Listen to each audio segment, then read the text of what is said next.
esperança, né? Mas você pode ter certeza de que vai passar.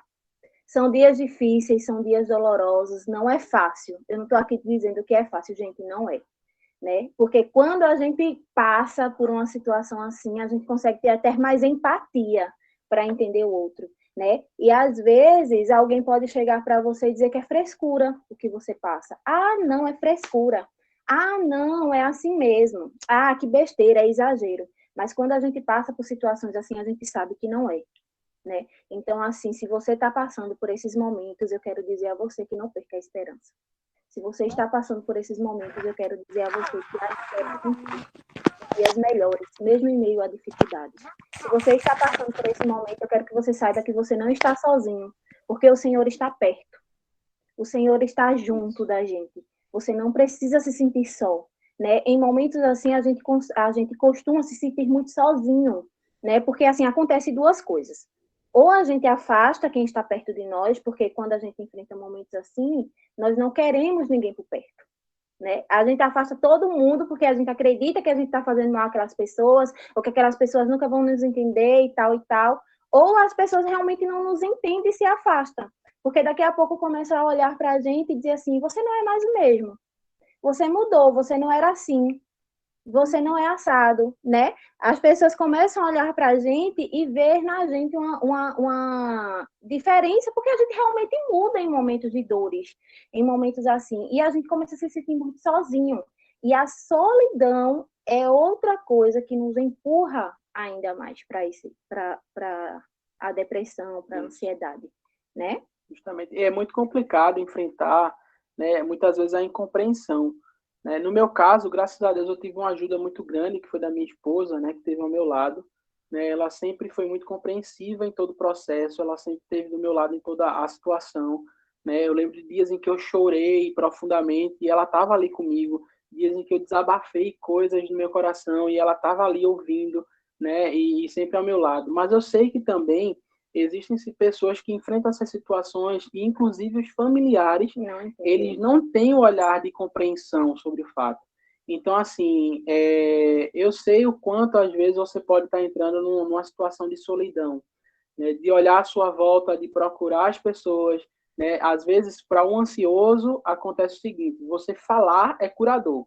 Né? Pelo menos para mim, no meu processo, né, quando eu entendi que falar me ajudava, né, eu não perdia uma chance que eu tinha de colocar para fora aquilo que eu estava sentindo. Né? Tinha também um amigo nosso que nos ajudou muito nesse processo. Então, assim, era minha esposa e esse amigo. Quando eu precisava de qualquer coisa, eu abria o bocão e dizia assim: ó, só me escuta. Né? Depois que passou um pouquinho mais esse processo, eu disse assim: eu tive pena, meu Deus, do quanto eu falei no ouvido desses dois. Né? E assim, porque a gente quer um espaço onde a gente possa falar sem ser julgado. Né? É o grande problema que às vezes faz a gente reprimir no nosso coração os sentimentos, as emoções, não querer falar, é porque a gente às vezes não encontra um espaço acolhedor, aquele espaço onde você vai abrir o coração, onde você vai falar sobre qualquer coisa que você está sentindo e as pessoas vão poder só lhe ouvir. Às vezes você não quer nem que a pessoa diga nada, você quer só que a pessoa escute, né? E nesse processo de ansiedade, depressão, o falar, ele é muito curador, né? Ele ajuda nesse processo. Porém, nem todas as pessoas estão preparadas para ouvir. Ou, às vezes, até aquelas pessoas que nós podemos falar, né, que nós podemos abrir o nosso coração, vai existir um dia, vai existir uma situação, ou pela pessoa estar ocupada, ou por não dar naquele momento, que você vai estar em crise e você não vai ter a pessoa perto, né? E aí a grande pergunta, por isso que eu digo que a gente precisa entender o quanto a fé em Deus ela é importante nesse processo. Porque a grande pergunta que eu faço é essa: se no dia de crise, naquela hora que bater a dor mais intensa, naquela hora que você sentir o peso da tristeza, né, aquelas pessoas às quais você pode abrir o coração não estiverem lá, né, por algum motivo, não porque elas não queiram, talvez, ou por alguma situação elas não estão. Né? E aí, de repente, você precisava falar naquela hora, era naquele momento, porque eu sei que quando a gente enfrenta situações assim, tem hora que não dá para esperar, você só quer botar para fora, né? E parece que a espera piora mais você. E aí, o que fazer quando não tem ninguém lá? Né? O que fazer quando a pessoa não pode, não está disponível naquela hora? Porque como ser humano, cada um tem sua vida também. precisa encarar também suas responsabilidades, seus próprios problemas, né? E alguém, às vezes, vai faltar e você pode se sentir sozinho. E aí é onde entra a questão da fé, né?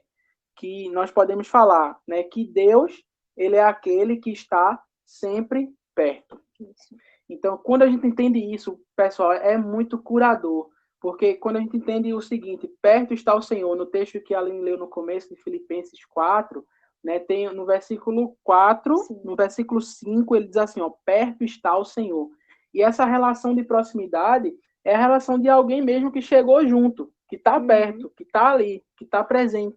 Então, Deus, ele é esse alguém que está constantemente, 24 horas do dia, perto de nós, né? Mas talvez você olhe para você e diga assim, Deus nunca vai se aproximar de uma pessoa como eu, né? Pode acontecer de alguém olhar para si e dizer assim, não, Deus pode estar perto de qualquer pessoa, menos de mim, né? Por alguma situação, por algum motivo que você enxerga. Mas isso não é verdade, né? Quando nós entendemos que Jesus, ele é aquele que veio à Terra e Jesus veio com um propósito, Jesus veio com uma missão. E a grande missão que a gente vê todos os anos na Paixão de Cristo, né, não é um filme, não é uma historinha que alguém conta na Paixão de Cristo, né, aquele processo que a gente vê de todo aquele sofrimento que Cristo enfrentou naquele processo de cruz. E quando a gente vê, né, na Paixão de Cristo que Jesus ascenso aos céus, e naquela apresentação tão bonita que retrata uma realidade, né, que a gente não olhe mais para a Paixão de Cristo todos os anos como sendo apenas uma encenação, como um momento bonito do ano, né? Como um momento em que a gente vai prestigiar uma peça ou um momento de feriado, né? Mas que você possa, a cada paixão de Cristo, a partir de hoje, quando você vê aquela imagem, lembrar que aquele processo que Jesus enfrentou todinho foi com um objetivo, aproximar a gente de Deus. E quando a gente confia que ele fez aquilo por nós, quando a gente entende que aquela entrega dele foi pelo mundo, mas foi por mim, né? Então, assim, ele entregou a sua vida para salvar a todos, mas a mim também. Então, assim, a gente precisa começar a olhar e dizer assim, ele fez aquilo por mim, ele fez aquilo porque ele me amou, ele fez aquilo para que eu não mais andasse em solidão. Então, quando uma figura humana falta e eu confio no que Jesus fez, quando eu lembro dessa paixão de Cristo por mim, eu começo a entender que ele fez aquilo para que eu não estivesse mais sozinho. Isso. E aí a gente começa a entender, ele está comigo todos os dias. Eu não estou mais sozinho. Eu não preciso ficar triste, depressivo, angustiado quando me faltam as pessoas às quais eu confio e que são tão importantes na minha vida, mas que também têm seus problemas, também têm suas rotinas, não estão disponíveis para mim 24 horas, mas Deus está, porque Ele está perto. Ele está comigo por causa de Jesus. Isso. E a gente, como o Natal falou, né, pode olhar para a gente e se sentir digno, né? Não, Deus pode se aproximar daquela pessoa que é boazinha, né? Mas de mim não. Gente, ninguém é digno. Ninguém é digno do amor do Senhor. Mas Ele escolheu nos amar. E porque Ele escolheu nos amar, nós podemos ter certeza de que nós somos amados. Não porque merecemos, porque todo mundo tem suas falhas, todo mundo tem seus pecados. Eu posso não errar na forma como você erra, mas eu tenho os meus pecados, eu tenho minhas falhas, eu tenho minhas deficiências, mas o Senhor escolheu nos amar. E é porque Ele escolheu nos amar que eu não estou só. Você não está só. Você pode ter certeza disso, você não está sozinho. Porque o Senhor, Ele escolheu amar você. Justamente. E aí agora, o nosso processo só é ir a Ele. Né? Em Mateus, no capítulo 11, no finalzinho do texto, diz assim, ó, vinde a mim, todos que estão cansados e sobrecarregados, e eu vos aliviarei. Essa é uma palavra de Jesus. Né? Ele diz assim, ó, se você vir a mim, você vai encontrar em mim alívio. Isso. É o que ele está dizendo. Se você desejar se aproximar, porque é como se ele estivesse sempre lá. Mas se você der o passo de querer estar perto dele, de querer entender quem ele é, de querer ter esse relacionamento com ele, ele vai se revelar para você e ele se revela trazendo alívio. Então, assim, esse fardo que quem passa por um processo de ansiedade e depressão, que carrega, que é pesado, de dias tristes, de dias de angústia, né? Você pode lembrar nesses dias pontuais que Jesus é aquele que lhe convida para estar perto, para trocar esse peso, para colocar no lugar desse peso alívio, para trazer sobre você algo que é leve, algo que é suave. E aí o mesmo texto fala assim, que ele é manso e ele é humilde de coração. Então, assim, a gente percebe que Jesus é manso e humilde de coração em outra época do ano, que é na época do Natal. Isso. Né? Na época do Natal, às vezes, o Papai Noel aparece mais, o presente aparece mais, mas, na realidade, é outra coisa que eu quero que você grave no seu coração. É a paixão de Cristo e é o Natal. Né? Que o Natal é o nascimento, né? O meu nome, inclusive, né? É. Natal é nascimento. Eu não consigo esquecer nunca disso, né? Porque eu olho para a minha identidade, está escrito lá Natal, então não tem como eu esquecer disso. Mas Natal é o momento em que a gente tem que lembrar dessa humildade que Jesus teve. Perceba, ele é Deus, ele é criador de toda a terra, ele tem todo o domínio na mão e ele escolheu vir numa manjedoura. Manjedoura era um lugar onde se dividia a casa com animais e ele vem no meio de palhas, ele vem no meio de um lugar simples, nenhuma hospedaria pôde colocar Jesus lá, né? Não queria, estava tudo lotado e ele só teve aquele lugar humilde para nascer. Mas tudo isso foi de propósito, para demonstrar o quanto ele é humilde. Então, um rei que se faz pequenininho para que eu e você tivesse a chance de chegar pertinho dele e receber alívio no nosso coração. Olha que maravilha. Então, assim, ele está disponível para você nos dias de angústia. Ele está disponível para você nos dias em que você enfrenta muita tristeza, nos dias que você está agitado, nos dias que você perde a noção do seu futuro, que você não consegue planejar uma vida para frente, porque você acha que não tem nada bom para você lá na frente. Nesses dias, lembre desse coração humilde que chama você para perto, para que você receba alívio. Durante todo o meu processo de tratamento foi assim. Eu precisava me aproximar dele. Eu precisava me derramar nos pés dele. Eu precisava buscar nele essa força, esse alívio. Só a medicação não estava resolvendo. Só o acompanhamento psicológico não estava resolvendo. Existia esse espaço na minha alma que precisava ser preenchido. E eu encontrei isso nele. E eu encontrei essa alegria, essa satisfação, esse alívio na própria presença de Jesus, que estava acessível para mim todos os dias. Né? Isso. O texto de Filipenses, capítulo 4, versículo 6, diz assim, ó: não andem ansiosos por coisa alguma, mas em tudo, pela oração e súplicas e com ação de graça, apresentem os seus pedidos a Deus. E aí a gente se pergunta, como é que a gente não anda ansioso em tempo de pandemia? Como é que a gente não anda ansioso em tempo de talvez prestar um vestibular, né? Como é que a gente não anda ansioso? A gente não anda ansioso quando a gente chega a Deus através da oração. E o que é oração? O que é oração? Oração é uma conversa com Deus. Sabe quando você desenvolve uma intimidade com alguém, que você chega, pode ter certeza que você pode chegar nessa pessoa e conversar e abrir o seu coração e levar a ela toda aquela sua aflição, como o Natal falou, né? Às vezes a gente precisa de alguém para desabafar, para falar e tal, para aliviar aquele sofrimento, aquela dor que está no nosso coração. Né? Oração é isso, oração é conversa, oração é contato. Oração é esse momento de intimidade que a gente tem com Deus. Né? É um relacionamento profundo que a gente aprende a desenvolver em Deus. E o que é súplica? Súplica é aquela oração mais profunda. Né? É aquela oração do socorro, Deus. Socorre-me, Deus, apressa-te em socorrer-me. Né? Isso é a súplica. E o que é ações de graça ou gratidão? É ser grato. Você consegue ser grato na sua vida? Você consegue ser grato por estar vivo hoje? Você consegue ser grato pelo alimento que você comeu? Você consegue ser grato pelos pássaros? Você consegue ser grato pelo sol, pela chuva? Quando a gente tem um coração grato, a gente encontra em Deus motivos para ser feliz. Você já percebeu que quando você vai viajar para algum lugar, uma cidade turística, tudo que você vê, você fica encantado. Né? Você vê uma árvore, ai que árvore linda, você vê um monumento histórico, ai que monumento lindo, você vê isso, você vê aqui, tipo, tudo lhe encanta, né? E quando a gente passa a morar nessa cidade, as coisas se tornam tão comuns que você nem dá mais valor àquelas coisas.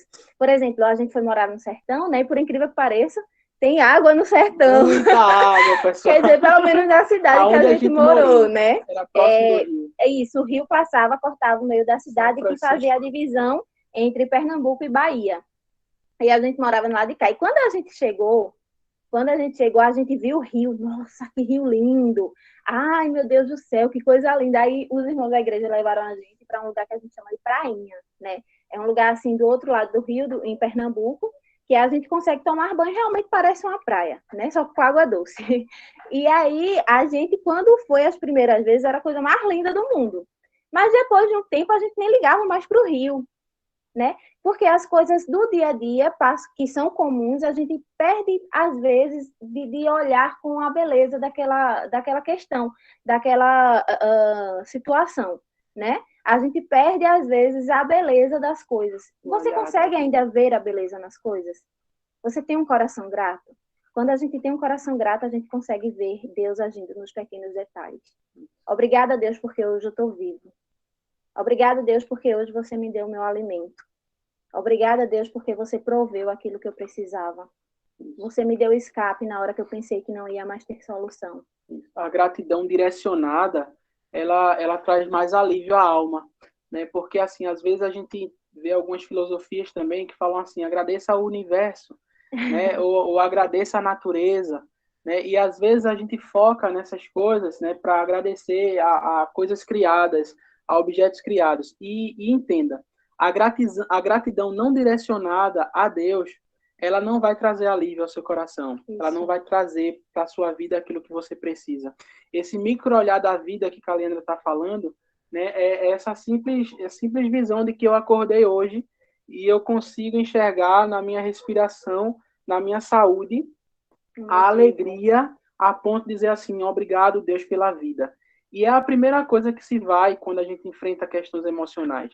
É a gratidão pela vida. É o bem mais precioso que a gente tem. Né? O bem mais precioso que está sobre nós é poder acordar, respirar. Se a gente pensa no tanto de pessoas que não tiveram a chance de um novo dia. Né? Por isso que a vida, né, quando a gente acorda todos os dias, se chama presente. Eu acho que você já deve ter ouvido isso em algum lugar. Né? O presente é algo que a gente recebe. Quem não fica feliz quando recebe um presente? Quando é agraciado com um presente. E quando o presente vem fora da data do aniversário, melhor ainda, porque a gente não criou expectativa nenhuma. Né? Chegou o presente e aquilo ali tem um valor para a gente. Alguém lembrou de mim, aquele presente é bom. Então, perceba a vida como um presente. Peça todos os dias para olhar, né, a vida como um presente e olhar para Deus, né, como aquele que lhe presenteou com a vida. Né? Essa vida que você tem, essa saúde que você tem, essa capacidade que está em você, Deus depositou isso no seu coração, então agradeça. Né? Comece a olhar para a vida com esse olhar e você vai sentir que gradativamente, quanto mais o seu coração se enche de gratidão, de gratidão, de gratidão, você vai perceber sua vida entrando em equilíbrio, a sua vida se tranquilizando, porque você não fica na ansiedade do amanhã, porque você já tem o presente hoje, né? Você planeja o amanhã com tranquilidade, você deixa as coisas irem acontecendo, você se esforça por um objetivo, mas isso não rouba o seu sono, isso não tira a sua paz, você não fica desesperado como é que as coisas vão acontecer, em que tempo, em que momento, porque você está agradecendo pelo hoje. Então, agradecer o hoje lhe prepara para o futuro, lhe traz alegria para levantar todas as manhãs. Então, comece a observar. Olha aquilo que você não tem agradecido. Olha as coisas que não tem mais trazido alegria ao seu coração quando você observa. Né? Para um pouquinho, olha para o céu. Minha esposa tem uma fala que ficou no meu coração, ela sempre diz isso, que ela diz assim, o céu, ele não é igual. Todos os dias é um céu diferente. E é verdade. Eu comecei a olhar para o céu depois que ela falou isso e nunca mais eu vi um céu igual todos os dias. A nuvem nunca é igual, né? Onde a nuvem está, o jeito do sol não é igual, né? Se você olhar, tem dia que nem nuvem tem, né? Então o céu ele não é igual. Todos os dias você pode olhar para o céu e você dizer assim, que beleza é essa que Deus colocou. Tem dias que a tonalidade do céu muda, vai de um azul mais escuro para um azul mais claro. Tem dia que o céu está alaranjado. Já vi dias que o céu estava meio rosa. Eu digo, meu Deus do céu, como é isso? Não vai parar de ter céu, não. É diferente todos os dias. Mas, de fato, Deus faz isso, que é para a gente perceber. Perceber o quanto a gente tem a observar da vida para ser grato, para ser feliz. É porque é Ele que pinta a vida todos os dias, né? E quando a gente entende essas cores, a gente se alegra muito. Isso. O próprio Jesus falou, né? Não se preocupem com o dia de amanhã, porque o dia de amanhã vai trazer para si o seu próprio mal, né? A gente precisa se preocupar com o hoje, como o Natal falou, agradecer pelo presente do hoje, né? Descansar o nosso coração naquilo que ele ofereceu para nós hoje. O que foi que ele ofereceu para você hoje? O que você pode agradecer a ele por esse dia, né? Filipenses 4, versículo Filipenses 4, versículo 7 diz assim: "E a paz de Deus, que excede todo o entendimento, guardará os seus corações e as suas mentes em Cristo Jesus." E o que é essa paz de Deus que excede todo o entendimento? É tudo aquilo que a gente entende. Como assim eu estou sentindo paz no meio dessa aflição? Né? Como assim eu pude sentir paz quando eu estava perdendo meu filho? Como assim meu coração ficou tranquilo e repousado em Deus, num momento difícil daquele, né? Como a gente pode sentir paz em um momento De difícil? aflição, né? A gente está caminhando para o final, né? Vocês podem mandar as perguntas aí. E aí eu queria falar só um pouquinho sobre essa paz de Deus que vai além da nossa compreensão, né? Essa paz só desfruta quem se aproxima de Deus todos os dias para receber esse amor dele, né? Eu lembro de um rei que ele falou assim para duas pessoas que faziam quadros. E ele disse assim: eu quero que vocês, né, pintem um quadro que representem a paz, né? E aí é engraçado, porque os dois fizeram o quadro e trouxeram para o rei ver. Quem ganhasse, né, o concurso dos quadros que representasse paz, iria ganhar um prêmio do rei. E aí os dois vieram, trouxeram os quadros e o rei deu o prêmio para o segundo quadro. E aí todo mundo ficou na curiosidade porque foi que ele elegeu o segundo quadro como um quadro de paz.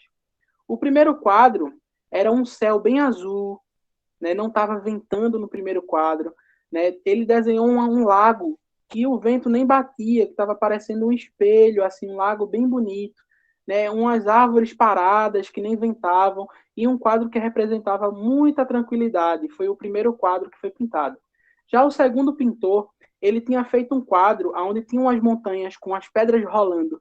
O céu estava todo tenebroso preparado para uma tempestade e desenhou também do lado um mar bem agitado, as ondas batendo, as ondas revoltas, né? Uma árvore onde batia o vento que as folhas estavam caindo. E ninguém entendeu nada como é que aquele quadro representava a paz e foi o quadro que ganhou com um cenário tão tenebroso desse. E aí o rei explicou que o pintor, naquela árvore, desse quadro tão tenebroso, ele desenhou um ninho onde tinha uma mamãe pássaro com seus passarinhos e eles estavam dormindo no meio daquela tempestade inteira. Então, assim, gente, paz não é ausência de tempestade. Paz não é quando a gente olha para a nossa vida e as coisas estão todas ajustadas e no lugar. Paz é quando nós compreendemos que podemos descansar no meio da tempestade, porque existe um Deus que está perto. Que cuida de nós. E que cuida de nós. Quando a gente entende isso, a gente consegue enfrentar, inclusive, questões emocionais. A gente passa pelos tratamentos que a gente precisa, com psicólogo, com medicação, mas a nossa alma ela é preenchida por esse Deus que nos acompanha em todo e qualquer processo que a gente precisa enfrentar. E nós podemos descansar tranquilos com esse Deus. Tá certo? A gente espera ter contribuído com vocês de alguma forma. A gente espera que vocês possam, né, a partir de hoje, né, buscar ajuda, se for o caso, né, procurar as pessoas que podem lhe auxiliar, né, para um tratamento, para um processo. Mas olhe para tudo isso entendendo que Deus ele é quem lhe conduz por esse processo. Porque, assim, o mesmo Deus que nos leva pelos processos, ele é aquele que nos dá um ponto final. Né? Hoje eu estou completando esse mês 11 meses que eu não faço mais acompanhamento psicológico nem tomo medicação. Né? A minha psicóloga e meu psiquiatra percebeu que houve uma evolução durante todo o tratamento e eles fizeram o desmame da medicação, eu parei de tomar a medicação e também encerrei as sessões de terapia e já são 11 meses que eu estou sem precisar da medicação e sem precisar mais do acompanhamento. Foram muito necessários, passei por todo o processo, mas hoje eu encontro em Deus a paz que eu preciso e eu agradeço a Deus por ter conseguido enfrentar essa fase tão difícil das nossas vidas, mas com essa segurança em Deus, que é quem nos auxilia em todo o tempo.